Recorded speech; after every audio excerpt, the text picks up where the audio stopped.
বছরের ভিতরে 12টা মাস রয়েছে। রমাদানের মাস ছাড়া বাকি 11টা মাসের কথা আল্লাহ তাআলা এই কোরআনুল কারীমের ভিতরে কখনো বলেন নাই। শুধুমাত্র আল্লাহ তাআলা রমাদানুল কারীমের মাসের সম্মান বোঝানোর জন্য কোরআনুল কারীমের ভিতরে এই 12টা মাসের ভিতরে একটা মাসের নাম নিয়েছে, তার নাম হলো রমজান মাস। আল্লাহ তাআলা কোরআনুল কারীমের ভিতরে বললেন, شهر رمضان الذي أنزل فيه القرآن هدى للناس وبينات من الهدى والفرقان قرآن الله أكبر। আল্লাহ তাআলা বললেন, রমাদানুল কারীম এই মাসটা সম্মানিত হওয়ার কারণ হলো এই মাসের ভিতরে আমি আল্লাহ তাআলা কোরআনুল কারীম নাজিল করেছি। এই কোরআনুল কারীমের কারণে এই মাসটা সবচাইতে বেশি সম্মানিত হয়েছে। সুবহানাল্লাহ। শুধু তাই নয়, রমাদানুল কারীমের খাতিরে রমাদানের মাস যখন আসতেছে এই মাসের সম্মানে আল্লাহ তাআলা কি করেন দেখেন। বুখারী এবং মুসলিম শরীফের হাদিস, ইজা জাআ রমাদান ফুতিহাত আবওয়াবুল জান্নাহ ওয়াগলিকাত আবওয়াবুল জাহিম ওয়াসুফিদাতিশ শায়াতিন। আল্লাহ তাআলা কি করেন এই রমাদানের সম্মানে দেখেন। রমাদানের সম্মান এত বেশি, রমাদানুল কারীম যখন আগমন করে আল্লাহ তাআলা তখন করেন ফুতিহাত আবওয়াবুল জান্নাহ। আল্লাহ তাআলা জান্নাতের যে দরজাগুলো রয়েছে সেই দরজাগুলো আল্লাহ তাআলা খুলে দেয়। আর একটু জোরে পড়েন না সুবহানাল্লাহ। শুধু তাই নয়, ওয়াগলিকাত আবওয়াবুল জাহিম, আল্লাহ তাআলা জাহান্নামের ভিতরে যে দরজাগুলো রয়েছে সমস্ত দরজাগুলো আল্লাহ তাআলা বন্ধ করে দেয়। এরপরে অসুফিদাতি শায়াতিন, এবং শয়তানটাকে আল্লাহ তাআলা শৃঙ্খলা বন্দী করে ফেলে, শয়তানটাকে শিকল দিয়ে আল্লাহ তাআলা বেঁধে ফেলে। একটা সম্মানিত মানুষ যখন আমাদের বাড়িতে আসে, আসার পরে আমরা কিন্তু আগেই থেকে একটা পরিকল্পনা করি কিনা, কিন্তু রমাদানুল কারীমের মাস এত বেশি সম্মানিত, এই সম্মানিত মাস আসার আগে আল্লাহ তাআলা এই মাস আসার আগে জাহান্নামের দরজাগুলো বন্ধ করে দেন, জান্নাতের দরজাগুলো খুলে দেন। শুধু তাই নয়, শয়তানটাকে আল্লাহ তাআলা বন্দী করে ফেলে। এবার আপনার আমার ভিতরে কিছু মানুষের প্রশ্ন হতে পারে, শয়তান যদি বন্দী করে তাহলে দেখি রমজানুল কারীমের মাসের ভিতরে এক শ্রেণীর মানুষ তারা মারামারি করে, এক শ্রেণীর মানুষ তারাও শয়তানি করে, এক শ্রেণীর মানুষ তারা ওজনে কম দেয়, ব্যবসায় ভেজাল করে, এরকম মানুষ আছে না নাই? তাহলে এখন আপনার মনে প্রশ্ন হতে পারে, তাহলে যদি শয়তান বাধাই থাকে তাহলে এই কাজগুলো কারা করে? প্রশ্ন হতে পারে না? আল্লাহ তাআলা কোরআনুল কারীমের সূরা নাসের ভিতরে বলেন, আল্লাযী ইউওয়াসওয়িসু ফি সুদুরিন নাস মিনাল জিন্নাতি ওয়ান নাস। শয়তান কিন্তু দুই প্রকার, জিন শয়তান আর মানুষ শয়তান। আর শয়তান তো মাত্র একটা মাস বন্দী থাকে, বাকি 11টা মাস কিন্তু শয়তান ছাড়া থাকে। তো এত ধোঁকা আপনাকে দিয়েছে বা মানুষদেরকে এত ধোঁকা দেয়, এই ধোঁকার একটা প্রভাব এই রমজান মাসের ভিতরেও থেকে যায়। আর তারপরে দেখবেন এই রমজান মাসে কিছু কিছু মানুষ এত শয়তানি করে বা এত অপরাধ করে, তো এই শয়তান দেখার পরে বলে, হায় রে, এ তো আমার চাইতেও আরো বড় গডফাদার, এ তো আমার এর কাছে তো আমার মুরিদ হওয়ার দরকার ছিল, আমি তাও একটা মাস একটু রেস্টে থাকি, একটা মাস শয়তানি করিনি, কিন্তু এই রমজান মাসেও এরা শয়তানি করে। কথা আমারই তো তোদের মুরিদ হওয়ার দরকার ছিল, আমি আবার তোদের কি ধোঁকা দিব? কিছু কিছু মানুষের কার্যক্রম দেখলে শয়তানি চাই বলতে থাকে, কারণ আমি তো তাই এক মাস রেস্ট নেই, এক মাস ধোঁকা বন্ধ করে দিই, এই মানুষগুলো তো এই মাসেও ধোঁকাবাজি চালায়। তো রমজান মাস আসার পরেও যারা শয়তানি ছাড়তে পারবে না, এই মানুষগুলো আল্লাহ তাআলার হেদায়েত পাবে না। সম্মানিত মুসল্লিবৃন্দ, রমজান মাস এসেছে আমাদের ক্ষমার জন্য, রমজান মাস এসেছে আমাদের মাগফিরাতের জন্য, রমজান মাস এসেছে আমাদের নাজাতের জন্য। এই রমজান মাস আসার পরে আমরা যদি রমজান মাসটাকে কাজে লাগাইতে পারি, আমাদের নিজেকে আমরা পবিত্র করতে পারি, নিজের আত্মাকে যদি আমরা পরিশুদ্ধ করতে পারি, এই জন্যই আল্লাহ তাআলা আমাদেরকে রমজান মাস দিয়েছে। এমন যেন না হয় রমজান মাস আসলো, আবার রমজান মাস আপনাদের কাছ থেকে চলে গেল, কিন্তু আপনার কোনো পরিবর্তন হলো না। আপনি আগেই যেমন গুনাহগার ছিলেন আবারও তেমনি গুনাহগার থাকবেন, এরকম যেন না হয়।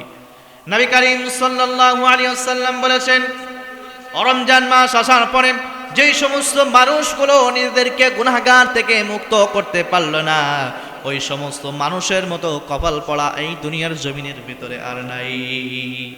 বুখারী শরীফের হাদিস, নবী করিম সাল্লাল্লাহু আলাইহি ওয়াসাল্লাম একই কথা তিনবার বলেছেন, রাগিবা আনফু আবদিন, রাগিবা আনফু আবদিন, রাগিবা আনফু আবদিন। ওই ব্যক্তি ধ্বংস হোক, ওই ব্যক্তির নাক ধুলায় দূষিত হোক, ওই ব্যক্তির উপরে লানত। দাখালা আলাইহি রমাদান, যেই ব্যক্তি রমাদানুল কারীমের ভিতরে প্রবেশ করলো, রমাদানুল কারীমের ভিতরে প্রবেশ করার পরে ফালাম ইগফির লাহু, নিজের গুনাহ খাতাগুলো মাফ করাইতে পারল না, ওই মানুষগুলো ধ্বংস হয়ে যাক, আর ওই মানুষদের উপরে আমার লানত। তাহলে রমজান মাস পাওয়ার পরেও যদি আপনি আপনার নিজের গুনাহ খাতাগুলো মাফ করাইতে না পারেন, তো আপনার মতো হতভাগা জাতি দুনিয়ার জমিনের ভিতর আর কেউ নেই। এজন্য রমজান মাসটাকে কাজে লাগাইতে হলে আগে থেকেই আপনাকে পরিকল্পনা করতেই হবে। আগে থেকে যদি আপনি পরিকল্পনা করতে পারেন, তাহলে রমজান মাসটাকে সুন্দরভাবে কাজে লাগাইতে পারবেন। কথায় আছে না, the plan is half of the work, মানে একটা সুন্দর পরিকল্পনা কাজের অর্ধেক। আপনার একটি সুন্দর নিখুঁত পরিকল্পনার উপরে কাজের অনেকাংশই কিন্তু নির্ভর করে। আপনার পরিকল্পনা যত স্মার্ট হবে, পরিকল্পনা যত সুন্দর হবে, কাজটাও ঠিক তেমনভাবেই সুন্দর হবে, ঠিক কিনা? এজন্য আগে থেকেই আপনাদেরকে পরিকল্পনা গ্রহণ করতে হবে। দেখেন, যারা এসএসসি বা এইচএসসি পরীক্ষা দেয়, এরা যদি পরীক্ষার আগে ঘুমাই থাকে, খেলাধুলা করে বা বিভিন্ন জায়গায় আড্ডায় মেতে বেড়ায়, পরীক্ষার হলে কি তারা পারবে? যারা ভালো স্টুডেন্ট তারা দেখবেন যে আগে থেকেই তারা পরিকল্পনা শুরু করে, যে কোন দিন কোন সাবজেক্ট পড়বো বা আমাকে এর আগেই রিভাইজ দিতে হবে, এরকম বিভিন্ন পরিকল্পনা আগে থেকে তারা কিন্তু একটা রুটিন সেট করে। যারা দেখবেন যে রুটিনবিহীন যারা পরীক্ষা দেয়, এই মানুষগুলোর পরীক্ষা খুব বেশি ভালো হয় না। এজন্য আগে থেকে আপনাকে পরিকল্পনা করতে হবে। একজন প্রকৃত মুমিন সে তো রমজান আসার আগেই সে পরিকল্পনা করবে, আর যে মুমিন না, যে পরিকৃত মুমিন হতে পারলো না, সে তো রমজান মাস আসবে তার জীবন থেকে আবার চলে যাবে, তার ভিতরে কোনো পরিবর্তন আসবে না। এজন্য এই রমজান মাসটাকে যদি আমরা কাজে লাগাইতে চাই, রমজানের বারাকা যদি আপনি আমি হাসিল করতে চাই, তাহলে এই রমজান মাস আসার আগেই আপনাকে কাজে লাগাইতে হবে এই রমজান মাসটাকে, এবং পূর্ণ প্রস্তুতি আগে থেকেই গ্রহণ করতে হবে। দেখেন, আমাদের বাড়ি মাঝে মধ্যে মেহমান আসে না? মাঝে মধ্যে যখন মেহমান আসে, এই মেহমান আসার আগেই কি আমরা প্রস্তুতি নেই, না মেহমান চলে আসার পরে প্রস্তুতি নেই? আসার আগে প্রস্তুতি নেই না? আগে থেকে দেখবেন যে ঘরের ভিতরে মেহমানটা থাকবে, ঘরটা পরিষ্কার করে, একটা সুন্দর বেডশিট দেয়, কভার দেয়, তাই না? এবার বাড়ির যিনি কর্তা আছে তিনি বাজার করতে যায়, কারণ আসার পরে কিন্তু বাজার করে না। আর আসার পরে যখন এই বিষয়গুলো করতে যায়, তখন দেখবেন বিষয়টা সুন্দর হয় না। যারা দেখবেন আগে থেকে পরিকল্পনা করে, তারাই কিন্তু এই মেহমানটাকে সুন্দরভাবে আলিঙ্গন করতে পারে বা ভালো আপ্যায়ন করতে পারে, তাই না? তো এই রমজান মাস যখন আসে, বাস্তবতা কি দেখেন, সমাজের ভিতরে দুঃখজনক হলেও সত্য, সমাজের বিভিন্ন শ্রেণীর মানুষরা তারাও কিন্তু এই রমজান মাস আসার আগে বিভিন্নভাবে তারা পরিকল্পনা গ্রহণ করে, বিভিন্নভাবে পরিকল্পনা গ্রহণ করে। দেখেন, এই যে মিডিয়ার ভাই যারা আছে না, এই মিডিয়ার ভাইরা তারাও কিন্তু একটা পরিকল্পনা সেট করে। বিভিন্ন স্তরের মানুষগুলো কেমন পরিকল্পনা করে আপনাদেরকে একটু শুনি। মিডিয়ার ভাই যারা আছে তারা দেখবেন তারাও পরিকল্পনা গ্রহণ করে, একটা হলো পজিটিভ, একটা হলো নেগেটিভ। পজিটিভ দিকগুলো কি দেখেন, যে রমজান মাস আসলে বিভিন্ন চ্যানেলগুলোতে রমাদানুল কারীমের সুন্দর সুন্দর মাসলা মাসাইলগুলো এগুলো নিয়ে আলোচনা করে। এরপরে কিছু কিছু চ্যানেলে প্রত্যেকটা বিকালবেলায় তারা দেখবেন যে সুন্দর সুন্দর তারা নাশিদ এগুলো পরিবেশন করে, কেউ আবার সুন্দর তেলাওয়াত পরিবেশন করে। তো এগুলোর জন্য তারা কিন্তু আগে থেকে পরিকল্পনা গ্রহণ করে, যে রমজানের কোন দিন প্রথম দিন কোন তেলাওয়াত যাবে, প্রথম দিন কোন গজল যাবে, প্রথম দিন কোন অতিথি আসবে, এ কিন্তু আগে থেকেই তারা সেট করে। এরপরে রমাদানুল কারীমে তারা এভাবেই এই বিষয়গুলো চালাইতে থাকে। এরপরে নেগেটিভ যে দিকটা সেটা দেখবেন, রমজান মাস শেষ হইলেই ঈদুল আজহার সকাল 8টায় অমুক নাটক অমুকের আসবে, তাদের একটা প্রস্তুতি আসে না? অমুক সিনেমা আসবে ঈদের দিন, একেবারে পর্দা পর্দা কাঁপায়, এরকম কি আছে না? ঈদের দ্বিতীয় দিন অমুক নাটক আসবে, অমুক সিনেমা আসবে, এরকম তাদের প্রথম দিন কোনটা আসবে, দ্বিতীয় দিন, তৃতীয় দিন, এভাবে তাদের একটা পরিকল্পনা থাকে। এই পরিকল্পনা যখন তাদের থাকে তো তাদের আগে থেকে একটা প্রস্তুতি নেওয়া লাগে না? তা কিন্তু আগে থেকেই এর জন্য কিন্তু প্রস্তুতি তারাও গ্রহণ করে। এরপরে সরকার কি গ্রহণ করে দেখেন, কি প্রস্তুতি। যে বাণিজ্য মন্ত্রণালয় আছে তারা চিন্তা করে যে রমজান মাস আসতেছে, আমাদের জন্য খাদ্যের ঘাটতি না হয়, এজন্য তারাও একটা পরিকল্পনা গ্রহণ করে সমস্ত খাদ্যগুলো তারা গুদামজাত করে রাখে যেন রমজান আসলে কোনো ঘাটতি না থাকে। এরপরে ব্যবসায়ী যারা ভাইরা আছে তারাও কিন্তু একটা পরিকল্পনা গ্রহণ করে আগে থেকে, তারা ছোলা, বুট, এরপরে যে যে সরঞ্জামগুলো রমজানের দরকার, চিনি, চেড়া, সবগুলো কিন্তু তারা আগে থেকেই তারা রেখে দেয়। আবার কিছু অসাধু ব্যবসায়ী আছে তারা বেশ কয়েক মাস আগ থেকে এগুলোকে গুদামজাত করে এবং সিন্ডিকেট করে এই রমজান আসলেই তারা একটু বেশি চড়া দামে বিক্রি করে, তাই না? আছে না?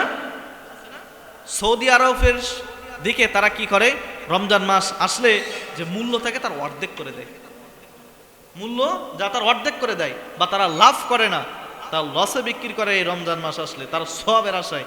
আর এই বাঙালি যা থাকে তার ডাবল করে দেয়, কারণ ওরা চিন্তা করে এই রমজান মাস আসছে শুধুমাত্র আমাদের ব্যবসা বাণিজ্য করার জন্য।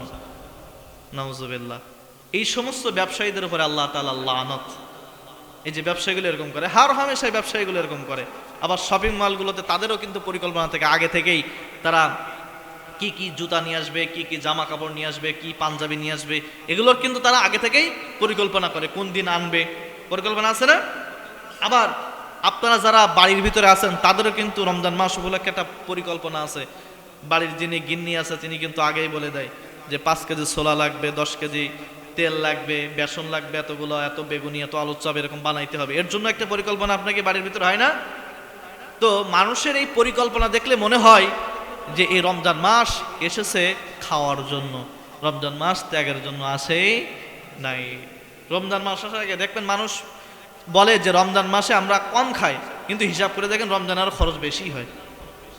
মানুষ খায়ও বেশি, কিন্তু রমজান মাসে খায় 2 সাজ, কিন্তু অন্য 3 সাজের তুলনায় দেখবেন এটার খরচটা একটু বেশি হয়ে যায়। মানুষ খায়ও কিন্তু বেশি, হিসাবও বুঝে না। তো এটা হলো আপনাদেরই একটা পরিকল্পনা। কিন্তু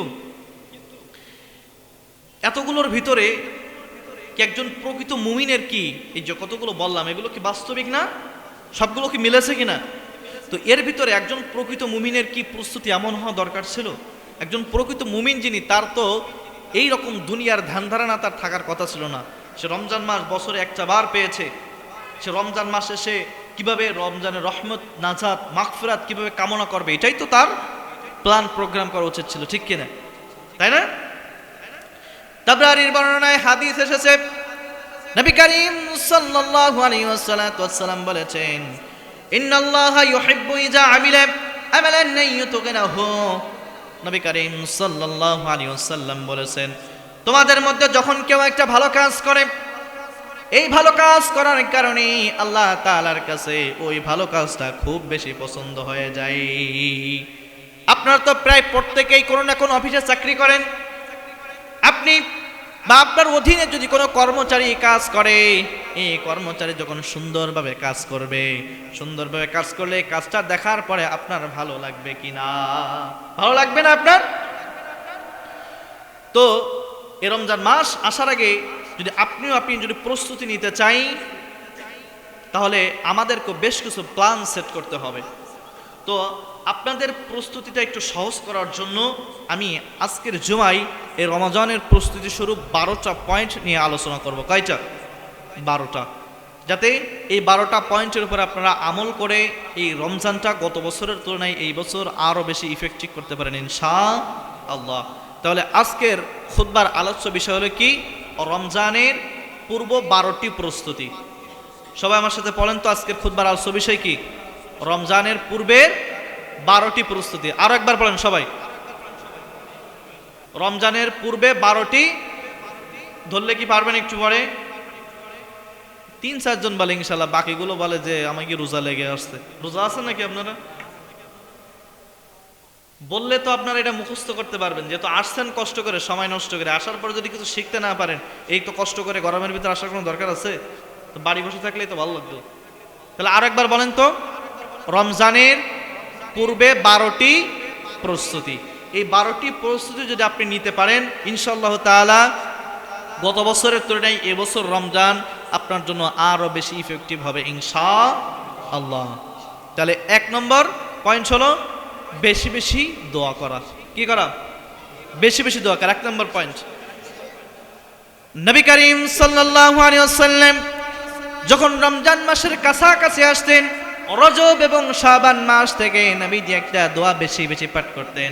আমার সাথে প্রত্যেকে পড়েন তো, আল্লাহুম্মা বারিক লানা ফি রজব ওয়া শাবান ওয়া বাল্লিগনা রমাদান। নবী করিম সাল্লাল্লাহু আলাইহি ওয়াসাল্লাম যখন রমাদান আল করিম কাছাকাছি আসতো, রজব এবং শাবান থেকে নবীজি রমজানের জন্য দোয়া করতে থাকতো।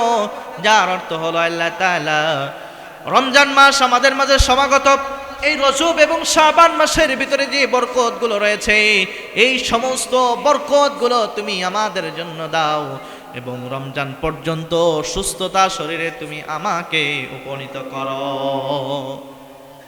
এটা তো নবী করিম সাল্লাল্লাহু আলাইহি ওয়াসাল্লাম দোয়া করতেন আল্লাহ তাআলা রজব এবং শাবান মাসের ভিতরে যতগুলো বরকত রয়েছে সমস্ত বরকত তুমি আমাকে দাও এবং আমাকে সুস্থতা শরীরে রমাদান আল কারীমের মাস পর্যন্ত তুমি আমাকে পৌঁছায় দাও।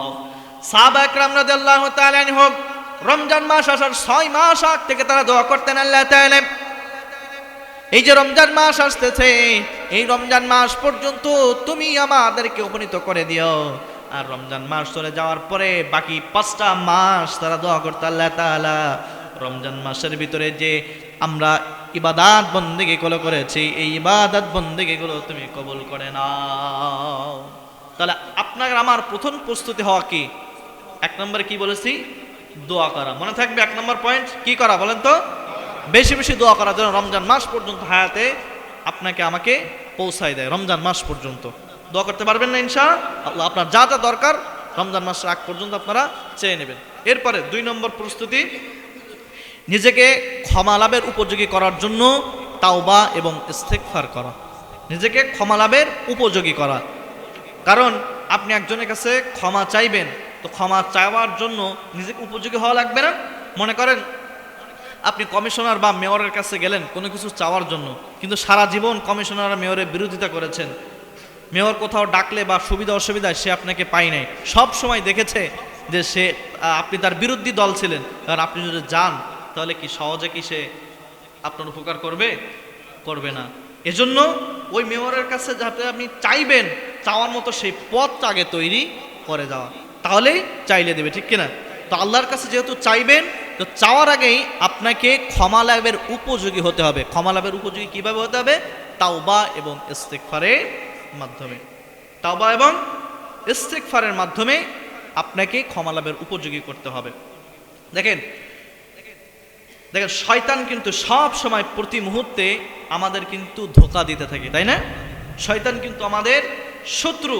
আর ভুল করা এটা হলো মানুষের স্বভাব, আর এই ভুলের উপরে টিকে থাকা এটা হলো শয়তানের স্বভাব। মানুষ ভুল করতেই পারে, আদম সন্তান ভুল করতেই পারে, এটা স্বাভাবিক। কিন্তু এই ভুল করার পরে যেই ব্যক্তি তওবা করে ফিরে আসবে সেই হলো প্রকৃত মুমিন। আর যেই ব্যক্তি ওই ভুলের উপরে অটল থাকবে সেই হলো শয়তানের চামচা, ঠিক কিনা? কারণ শয়তানও কিন্তু ভুল করেছিল। আমাদের বাবা, প্রত্যেকের বাবা আদম আলাইহিস সালাম তিনিও কিন্তু ভুল করেছিল না? কিন্তু শয়তান তার ভুলের উপরে অটল থেকেছিল। আর আমাদের বাবা আদম আলাইহিস সালাম তিনি কিন্তু ভুলের উপরে অটল থাকেন নাই, এজন্যই তিনি কিন্তু শ্রেষ্ঠ। মানুষ ভুল করতে পারে, এটা অস্বাভাবিক কিছু নয়, কিন্তু এই ভুলের উপরে টিকে থাকলেই সেই হবে শয়তানের অনুসারী। আর ভুলের উপরে টিকে থাকাই হলো শয়তানের স্বভাব। আল্লাহ তাআলা কোরআনুল কারীমের ভিতরে বললেন, খালাকতানি মিন নারিন ওয়া খালাকতাহু মিন তুরাব। যখন আদম আলাইহিস সালামকে তৈরি করা হলো, তৈরি করার পরে যখন শয়তানকে সিজদা দেওয়ার কথা বলল, শয়তান তখন বলেছিল খালাকতানি মিন নারিন ওয়া খালাকতাহু মিন তুরাব। শয়তান তখন বলেছিল আমি হলাম আগুনের তৈরি, আর এই আদম সন্তান হলো মাটির তৈরি। আমার সব সময় তো আমি ঊর্ধ্বমুখী থাকি, আর এই আদম সন্তান তো সব সময় নিম্নমুখী থাকে, সুতরাং আমার সম্মান বেশি, এই জন্যই আমি এই জায়গায় আজকে একে সেজদা দেব না। আবার আল্লাহ তাআলা অন্য জায়গার ভিতরে বললেন ক্বালা আনযিরনি ইলা ইয়াউমি ইউবআসুন। এবার যখন এই কথা বলল শয়তান, এই কথা বলার পরে আল্লাহ তাআলা বলল, যেহেতু তুই আজকে আমার কথা শুনলি না, আমার অর্ডার তুই পালন করলি না, সুতরাং আজকে আমি তোকে অভিশপ্ত জাতি হিসাবে তৈরি করে দিলাম, অভিশপ্ত জাতির ভিতরে ফেলে দিলাম। আজ থেকে আমি তোমাকে এই জায়গা থেকে বিতাড়িত করে দিলাম। এই কথা বলার পরে শয়তান তখন বলেছিল ক্বালা আনযিরনি ইলা ইয়াউমি ইউবআসুন। ঠিক আছে, আমিও এটা মেনে নিলাম, কিন্তু আমার হায়াত কিয়ামত পর্যন্ত তুমি বৃদ্ধি করে দাও। তখন আল্লাহ তাআলা বলেছিল ইন্নাকা মিনাল মুনজারিন, যা, আমি আল্লাহ তাআলা তোর এই কথাটাকে কবুল করে নিলাম, তোর এই কথাটাকে মেনে নিলাম। এরপরে বললেন ক্বালা ফাবিমা আগওয়াইতানি লাআকুদান্নাহুম সিরাতাকাল মুস্তাকিম সুম্মা লাআতিয়ান্নাহুম মিন বাইনি আইদিহিম ওয়া আন আইমানিহিম ওয়া আন সামাইলিহিম ওয়া লা তাজিদু আকসারাহুম শাকিরিন। এবার বলল ইবলিস তখন বলতেছে আল্লাহ, যেহেতু তোমার কারণে আমি এই জান্নাত থেকে বিতাড়িত হয়ে যাচ্ছি, সুতরাং আমি একটা পদক্ষেপ গ্রহণ করব। তোমার যে আদম সন্তানগুলো রয়েছে, তোমার এই আদম সন্তানকে আমি ধোঁকা দিয়ে এই প্রত্যেকটা মানুষকে আমি জান্নাত থেকে জাহান্নামের ভিতরে নিয়ে যাব। প্রত্যেকটা মানুষকে আমি ভুল করাবো, গুনাহগার বানাবো। এই কথা বলার পর আল্লাহ তাআলা তখন বলেছিল শোনো, আমার প্রত্যেকটা আদম সন্তান হয়তো গুনাহ করবে, প্রত্যেকটা আদম সন্তান ভুল করবে, কিন্তু যেই আদম সন্তান ভুল করার পরে ভুল বুঝতে পারবে, ভুল বুঝতে পারার পরে তারা তাওবা ইস্তেগফার করে আমার কাছে ফিরে আসবে, আমি ওই সমস্ত বান্দাদেরকে মাফ করে দিব। আদম আলাইহিস সালাম কিন্তু একটা ভুল করেছিল। জান্নাতের ভিতরে যখন ছিল, মা হাওয়ার প্ররোচনা এবং শয়তানের দোকায় পড়ে একটা ভুল করেছিল না, গন্ধ ফল খেয়ে ফেলেছিল। কিন্তু ভুল করার পরে তিনি কি ভুলের উপর অটল থেকেছিল নাকি? ভুলের উপরে কিন্তু অটল থাকে নাই। তিনি তার ভুল বুঝতে পেরে শত শত বছর আল্লাহ তাআলার কাছে ক্ষমা চেয়েছে। একটা পর্যায়ে আল্লাহ তাআলা তার এই ভুলটাকে স্বীকার করে নিয়ে তার ভুলটাকে আল্লাহ তাআলা মাফ করে দিয়েছিল। আপনি আমি যদি ভুল করি, ভুল করার পরে ঠিক একইভাবে যদি আপনি আমি মাফ চাইতে পারি, আল্লাহ তাআলা আপনাকে আমাকেও মাফ করে দিবেন। তখন এই যে ভুল করার পর আদম আলাইহিস সালাম যেই দোয়া দিয়ে দোয়া করেছিল, আপনি আমিও একই দোয়া দিয়ে দোয়া করব ইনশাআল্লাহ। কোন দোয়া দিয়ে দোয়া করেছিল শোনেন, রব্বানা যালামনা আনফুসানা ওয়া ইন লাম তাগফির লানা ওয়া তারহামনা লানাকুনান্না মিনাল খাসিরিন। রব্বানা যালামনা আনফুসানা, আল্লাহ তাআলা আমি জুলুম করে ফেলেছি, তুমি আমাকে মাফ করে দাও। তুমি যদি আমাকে মাফ না করো, তাহলে দুনিয়ার কোনো মানুষ এই মাফ করার ক্ষমতা রাখে না। আর যদি তুমি মাফ করো, দুনিয়ার কোনো মানুষ তোমার কাছে কিন্তু কৈফিয়ত চাইতে আসবে না। এজন্য তুমি আমাকে মাফ করে দাও। কত সুন্দর দোয়া।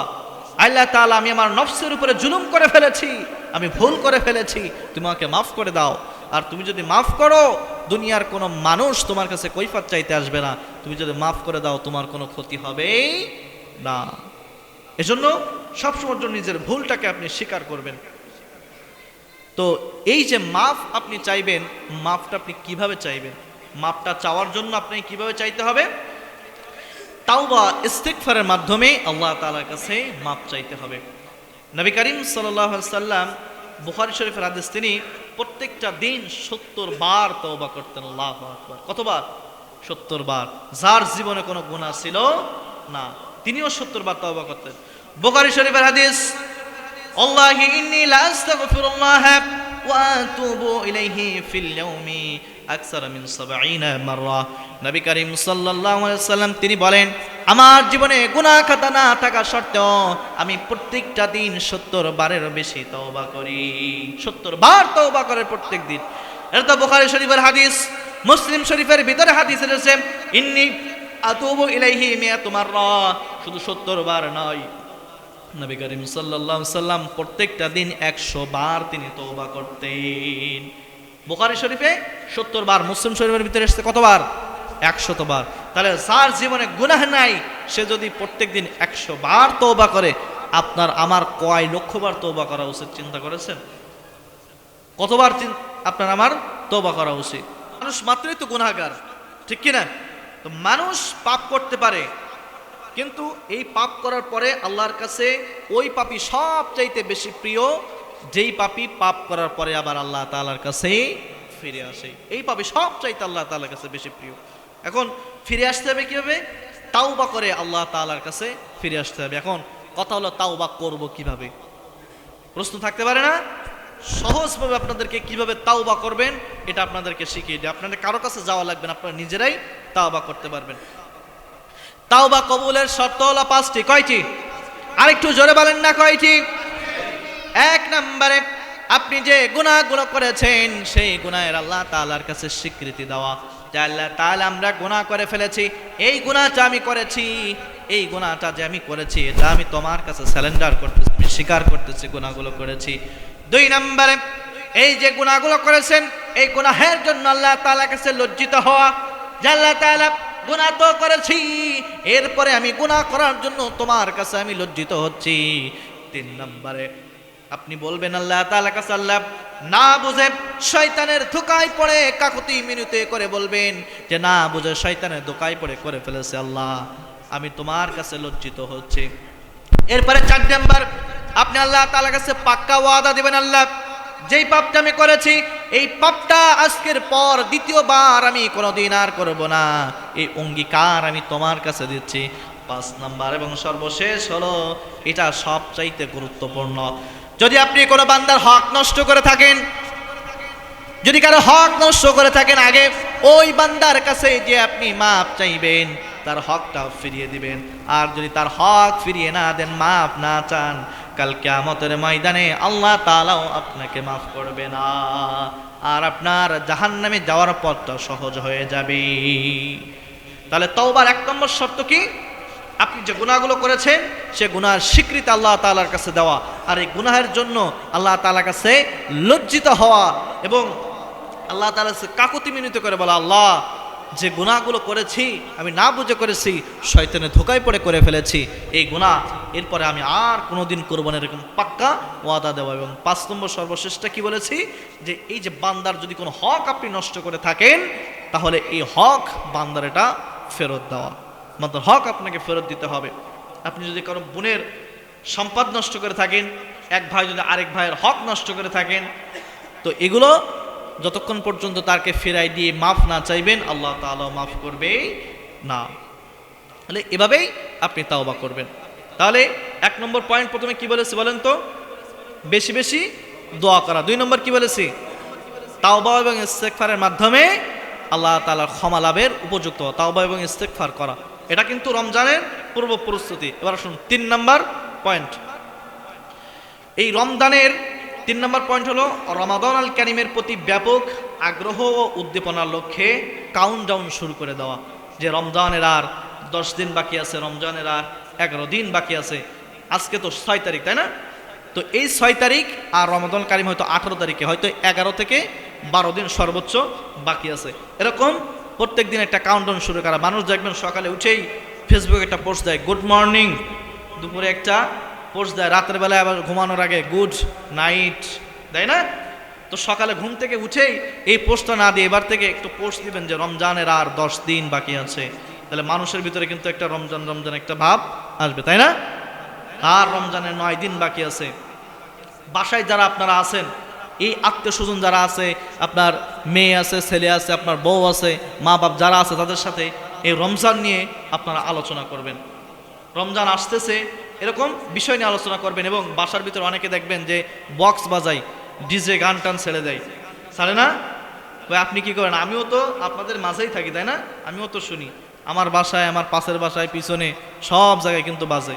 আমি প্রত্যেকে সাবধান করার সত্ত্বেও তারা কিন্তু শুনে না, হুজুর কাছে হুজুরের মতো। যখন যাই তখন আস্তে করে সাউন্ডটা কমাই, আবার একটু পরে পিছন দিকে গেলে হুজুর কইছে না, এবার জোরে দেবো, তারপরে করুক। আমার ভিতরে হয়তো তারাও এর ভিতরেও সামিল আছে এর ভিতরে। তো আজকে একটু সাধারণভাবে দিলাম, তাই না? তো এরপরে যদি আপনারা এটাও না শুধরান তাহলে বিচার দেব উপরের কাছে, আর নিচের মানুষের কাছে দেব না। একটু শুধরাই যান আপনারা। কারণ আপনি যখন এই বাড়ির ভিতরে গানটা বাজছে, আপনাকে কেউ তো বলে নাই যে চান্দু গানটা ছাড়ো, অনেকদিন পর আমরা সারাদিন অফিস করে আসছি, শরীর খুব ক্লান্ত, গানটা শুনলে মন ফ্রেশ হবে, বলে কেউ? বরঞ্চ কিন্তু গানটা শুনে আরো বিরক্ত হয়, হয় না?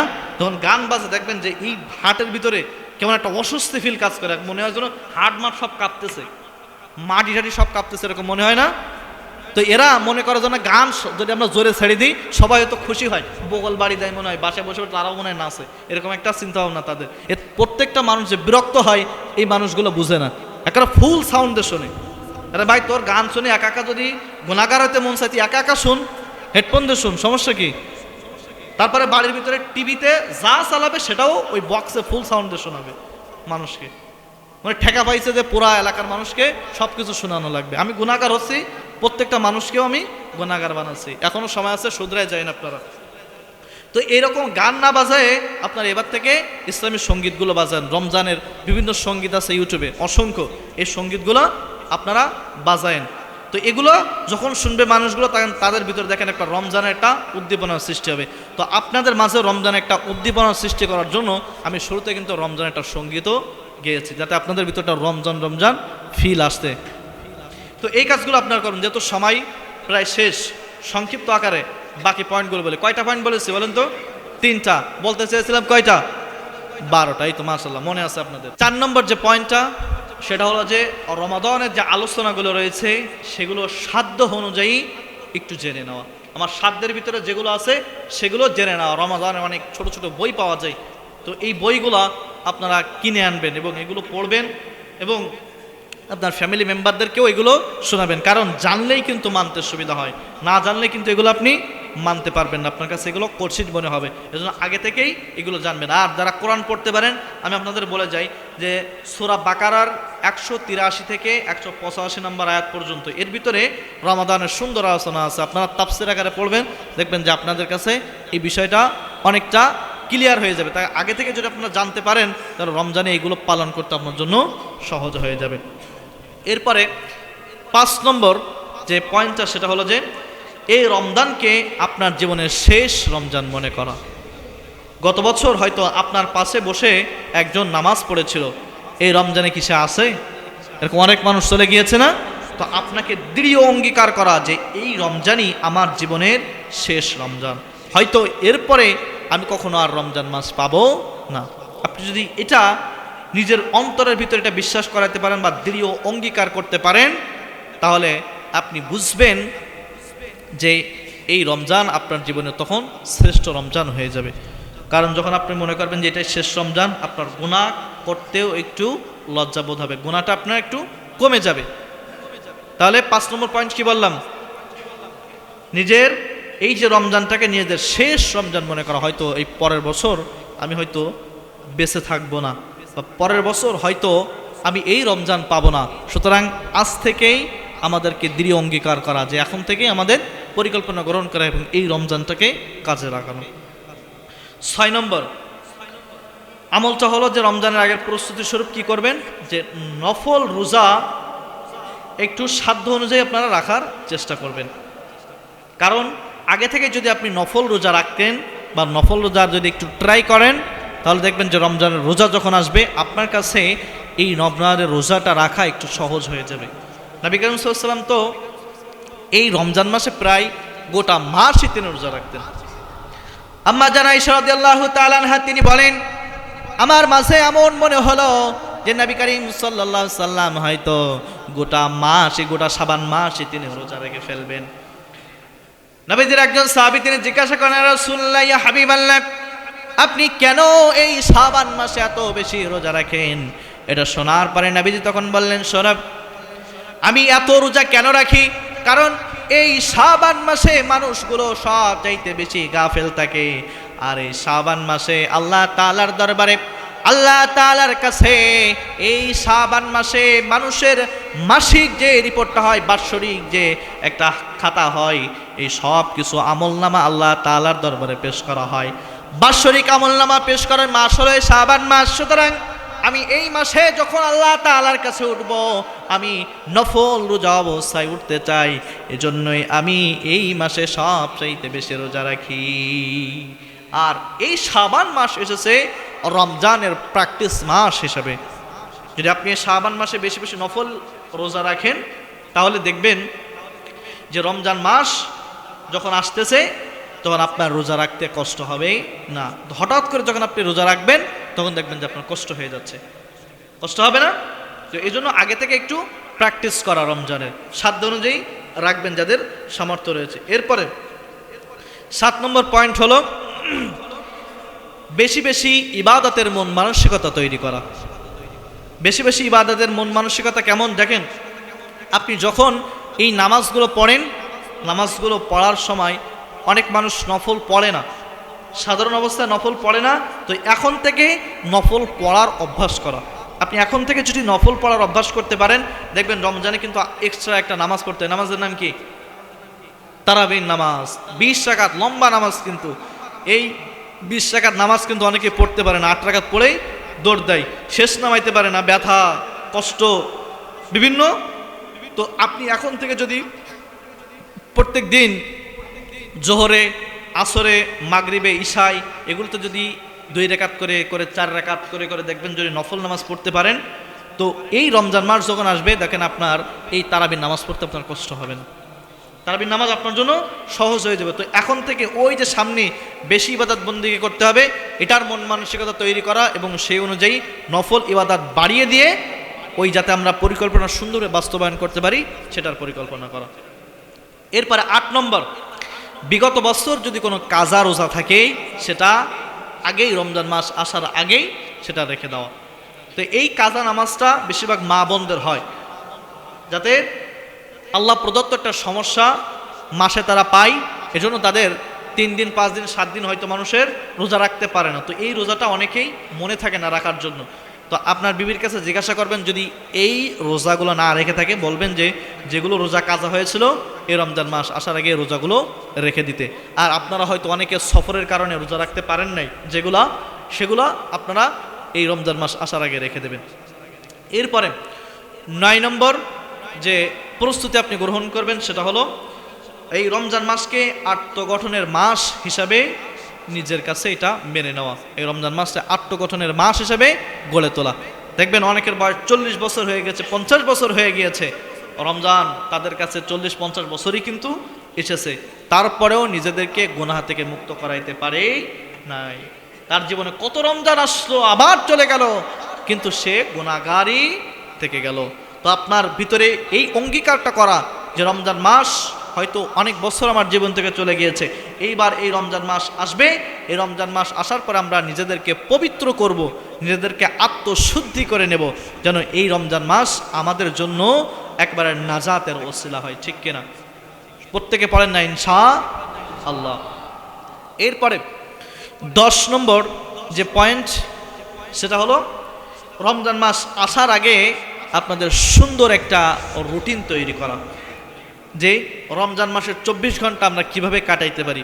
সকালে কখন ঘুম থেকে উঠব এবং কখন ঘুমাইতে যাব, তার ভিতরে আমার অফিস কখন, আমার পড়ালেখা যারা ছাত্র আছে যারা পড়ালেখা কখন, এরপরে আমার বাজার ঘাট যেখানে যা আছে সব কিছু একটা পূর্ণাঙ্গ একটা রুটিন তৈরি করা। দেখবেন ভালো ছাত্র যারা থাকে, তো যারা প্রকৃত মুমিন থাকবে, এই প্রকৃত মুমিন যারা হবে তারা আগে থেকে একটা প্ল্যান সেট করবে, রুটিন সেট করবে যে রমজান মাস কিভাবে কাজে লাগানো যায়। তো এরপর আমরাও একটা জুমা এখনো পাবো ইনশাআল্লাহ, যদি পায় আল্লাহ পাক রব্বুল আলামিন যদি তৌফিক দেয়। তো আপনাদের একটু এই রুটিনটাকে সহজ করার জন্য রমজান মাসের 24 ঘন্টা কিভাবে কাটাইতে পারেন তার জন্য একটা রুটিন নিয়ে, রমজানের 24 ঘন্টা রুটিন নিয়ে ইনশাআল্লাহ আমি চেষ্টা করবো আপনাদের সামনে একটা জুমা আলোচনা করার। এরপরেও আপনাদের কাজ অনুযায়ী আপনারা একটা রুটিন সেট করে রাখবেন। এরপরে 11 নম্বর যে প্রস্তুতি রমজানুল কারিম আসার আগে আপনারা নেবেন, এটা হলো যে কোরআন শেখার প্রস্তুতি আগে থেকেই গ্রহণ করা।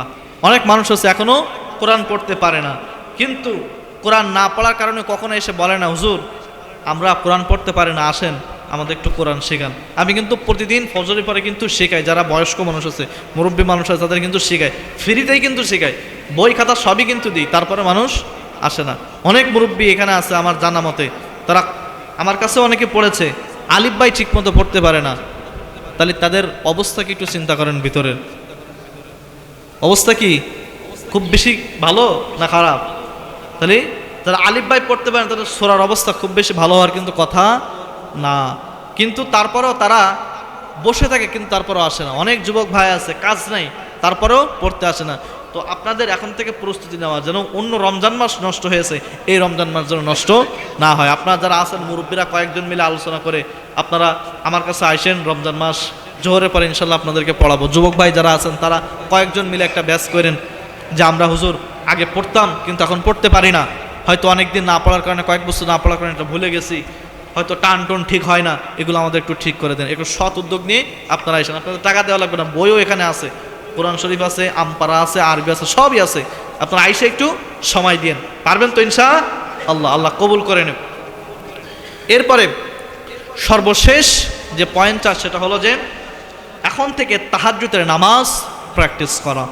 কারণ রমজান মাস এমন সময় আমাদের উঠতে হয়, সেই সময় কিন্তু তাহাজ্জুদের সময় থাকে। তো এখন থেকে যদি আপনি তাহাজ্জুদের নামাজের একটু প্র্যাকটিস করতে পারেন, সেই সময় তাহাজ্জুদ পড়া আপনার জন্য একটু সহজ হয়ে যাবে। কারণ তাহাজ্জুদের নামাজের গুরুত্বতে কত ফজিলত এই অল্প সময় আপনাদেরকে বলতে পারবো না, কারণ সময় প্রায় শেষ।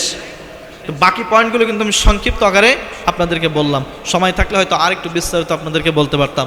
তাহলে আজকের এই যে এতক্ষণ পর্যন্ত আলোচনা করলাম কোন বিষয়ের উপর একটু বলেন তো, আওয়াজ করে বলবেন প্রত্যেকে, আর একটু জোরে বলেন। রমজানের প্রস্তুতি কেমনভাবে আমরা নিতে পারি। কয়টা পয়েন্ট বলেছি? 12টি পয়েন্ট, মাশাআল্লাহ। তো এতক্ষণ যখন আপনারা আসছেন, যখন বলতে পারলেন, তার মানে আমার আলোচনা সার্থক। কারণ এখানে আসবেন, আপনারা কিছু না শিখে আবার বাড়ি চলে যাবেন, তাহলে আমি এখানে আসে যদি আপনাদের কিছু শিখাইতে না পারি, তাহলে আমারও ভালো লাগবে না। আপনি যদি কিছু শিখে না যাইতে পারেন, আপনাদেরকেও ভালো লাগবে না। এজন্য আমাকে কিছু শেখানোর মন মানসিকতা থাকতে হবে, আপনাদের শেখারও মন মানসিকতা থাকতে হবে। তাহলে সবচাইতে বড় কথা, যদি যে বিষয়ের উপর আলোচনা হয়েছে এই বিষয়টা যদি মনে থাকে, ওই বিষয়ের ভিতরে কি কি বলেছি তার অর্ধেকই আপনার মনে থাকবে। তাহলে বিষয়টা আরেকবার বলেন তো, কি? রমজানের পূর্ণ প্রস্তুতি বিষয় বলেছিলাম কয়টা পয়েন্ট? 12টা। 1 নম্বর পয়েন্ট কি বলেছিলাম? বেশি বেশি আল্লাহ তাআলার কাছে দোয়া করা, রমজান পর্যন্ত যেন উপনীত হতে পারে। 2 নম্বর কি? তাওবা এবং ইস্তেগফারের মাধ্যমে নিজেকে ক্ষমা লাভের উপযোগী করা। 3 নম্বর পয়েন্ট কি বলেছিলাম? রমজানের প্রতি ব্যাপক আগ্রহ উদ্দীপনা হলে কাউন্টডাউন শুরু করা। রমজান আসতেছে, এরকম একটা নিজের ভিতরে একটা আনন্দ ভাব করা। এই জন্য প্রত্যেক দিন, আজকে আর 10 দিন বাকি আছে, আর 11 দিন বাকি আছে, কালকে সকালে সবাই পোস্ট দেবেন একটা করে, যার কয়দিন বাকি আছে, 11 দিন বাকি আছে, 12 দিন বাকি আছে, এরকম একটা পোস্ট দেবেন। এরপরে 4 নম্বর, রমজানের আলোচনা সাধ্য অনুযায়ী জানা। এরপরে এই রমজানটাকে নিজেদের শেষ রমজান মনে করা, আর হয়তো আমরা সামনের বছর রমজান নাও পেতে পারি। নফল রোজা সাধ্য অনুযায়ী রাখা। এরপরে বেশি বেশি ইবাদতের মন মানসিকতা তৈরি করা। বিগত বছর যদি কোনো কাজা রোজা থাকে সেগুলো আগেই রেখে দেওয়া রমজান মাস আসার আগে। এরপরে এই রমজানটাকে আত্মগঠনের মাস হিসাবে গড়ে তোলা। এবং 10 নম্বর কি, একটা সুন্দর একটা রুটিন তৈরি করা, রমজান মাস কীভাবে কাটাবেন। এরপরে কোরআন শেখার একটা প্রস্তুতি, এবং সর্বশেষ হলো তাহাজ্জুদের নামাজের প্র্যাকটিস করা। তো এতক্ষণ পর্যন্ত আমরা যে বিষয়ে আলোচনা করলাম, প্রত্যেকের কম বেশি কি একটু মুখস্থ হয়েছে না? তো এই অনুযায়ী আমরা আমল করতে পারবো তো ইনশাআল্লাহ। আল্লাহ তাআলা আমাদের প্রত্যেককে, আমাকে সহ আপনাদের প্রত্যেককে এই বিষয়ের উপরে আমল করার তৌফিক দান করুক। প্রত্যেকে পড়েন আমিন। ওয়া আখিরু দাওয়ানা আলহামদুলিল্লাহি রাব্বিল আলামিন।